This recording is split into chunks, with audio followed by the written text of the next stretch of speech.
आइए आगे का सुनते हैं। श्री सतगुरु महाराज की जय।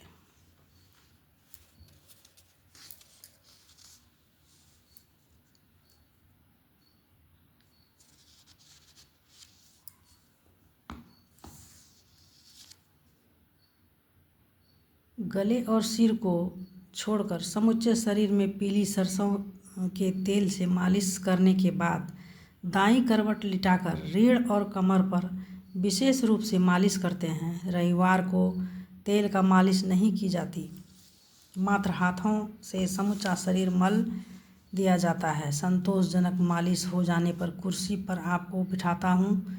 दोनों हाथों घुटने से नीचे दोनों पैरों में साबुन लगाने के बाद दाढ़ी केश की गांठें खोलकर नहवाने के लिए आपके सिर पर पानी डालते हैं।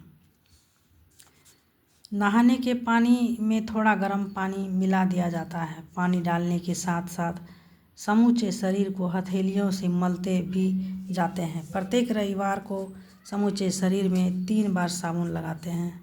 कपड़े पहनाने के समय पीछे से उठाकर आपको मैं खड़ा किए रहता हूँ। स्वयं आप भी दोनों हाथों से सहारे के लिए स्नान घर की दीवार में जड़े हुए काठ के बेलन को अथवा चबूतरे के फर्श पर गड़े लोहे के पाइप को पकड़े रहते हैं।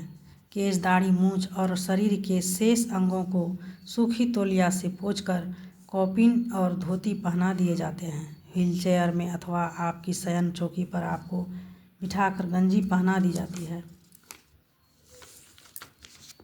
कानों में गए जल कणों को रुई से और दोनों पाँव उनकी अंगुलियों के बीच के भागों को तौलिया से पोंछ दिया जाता है। केश और दाढ़ी मूंछ में कंघी कर दी जाती है। अधिक ठंड रहने पर या सर्दी लग जाने पर तौलिया को गर्म पानी में भिगाकर उससे अंग पोंछ करवा लेते हैं। आपके मालिश करने का पीली सरसों का तेल पवित्र ढंग से कोल्हू में पिड़वाकर सुल्तानगंज और भंगहा के आपके शिष्य क्रमशः श्री राम शरण, रामू काजी और श्री सुंदर दास जी आपके पास ले आते हैं। स्नान के बाद आप मंद मंद स्वर में प्रायः दोनों हथेलियों को परस्पर सहलाते हुए गुरु और इस स्तुति प्रार्थना करते हैं। तत्पश्चात आंखें बंद करके स्थिर भाव से ध्यान करने की मुद्रा में देखे जाते हैं। ध्यान की मुद्रा तोड़ने पर आंखें खोलते हैं तो अपने इष्ट को प्रणाम करने के लिए हथेलियां जोड़ते हुए सिर झुलाते हैं। इन सब क्रियाओं के बाद जाड़े के दिनों में व्हीलचेयर में ही बैठे हुए अपने आवास के खुले बरामदे में थोड़ा जलपान करते हैं।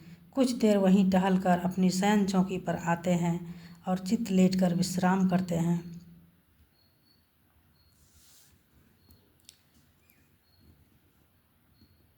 आगे का फिर कल।